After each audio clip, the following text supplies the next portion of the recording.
Hello students, जो भी read third grade mains की तैयारी कर रहे हैं, स्पेशली न्यू स्टूडेंट्स जिन्होंने पहली बार थर्ड ग्रेड मेंस की तैयारी करी है, जिनका सिलेबस कंप्लीट हो चुका है। स्टूडेंट्स पूछ रहे हैं कि रिवीजन कैसे करना है, कितनी बार रिवाइज करना जरूरी है एग्जाम से पहले। तो उसी के ऊपर ही छोटा सा वीडियो है। देखो, जिन स्टूडेंट्स का सिलेबस कंप्लीट हो चुका है, पूरा सिलेबस आप एक बार अच्छे से क्लासेस लेके और अपनी बुक से पढ़ चुके हैं। तो जिन्होंने अपने शॉर्ट नोट्स बनाए हैं वो तो ऑलरेडी शॉर्ट नोट्स को रिवाइज करेंगे, लेकिन साथ साथ में रिवीजन के अंदर सबसे ज़्यादा ज़रूरी है प्रीवियस ईयर क्वेश्चन आप टॉपिक वाइज करते जाएं। जैसे आप कोई भी मार्केट से जो अपना राजस्थान जीके का है या फिर अपना जो सब्जेक्ट वाला पोर्शन है, उसकी मार्केट से प्रीवियस ईयर क्वेश्चन की बुक परचेज कर ले, जिसमें आपके राजस्थान के अलग अलग एग्जाम्स के किस तरीके से क्वेश्चन वहाँ आए हुए हैं। तो उसमें आपको क्या टॉपिक वाइज क्वेश्चन मिल जाएंगे प्रैक्टिस के लिए।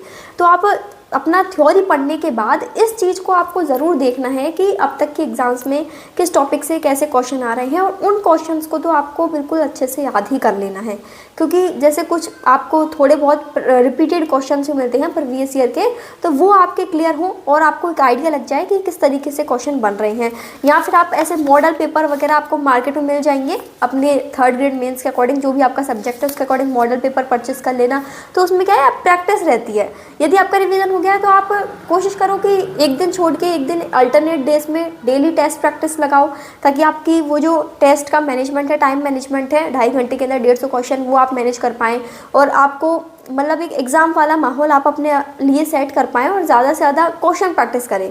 अब यदि आपके रिवीजन के लिए सबसे आपको जो हेल्प करेगा ना, वो यही है कि आप ज़्यादा से ज़्यादा क्वेश्चन लगाओ। थ्योरी तो आपने खूब अच्छे से पढ़ लिया, याद कर लिया, वो तो आप बार बार अपने शॉर्ट नोट से रिवाइज़ करोगे तो वो रिवाइज़ भी हो जाएगा।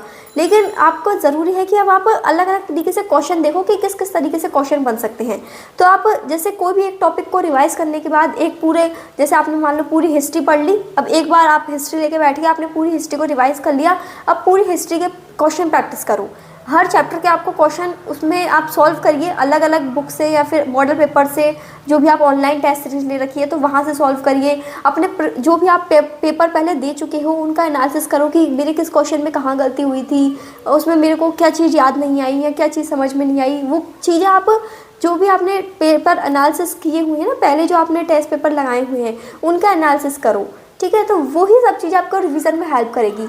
और ऐसा कोई फिक्स नहीं है कि आपका एग्जाम से पहले 4 बार रिवीजन होना चाहिए, 3 बार रिवीजन होना चाहिए। जब तक आपका ऐसा लगता है कि अभी भी मुझसे क्वेश्चन नहीं बन रहे हैं, अभी भी मेरी गलतियां हो रही है, अभी भी नेगेटिव मार्किंग आ रही है, तब तक आप अपने आप को इम्प्रूव करते जाएं। क्योंकि अभी आपके पास टाइम है, 2 महीने हैं आपके पास, आराम से आप अपनी जो रिवीजन है वो कर सकते हैं, ज़्यादा से ज़्यादा टेस्ट प्रैक्टिस लगा सकते हैं।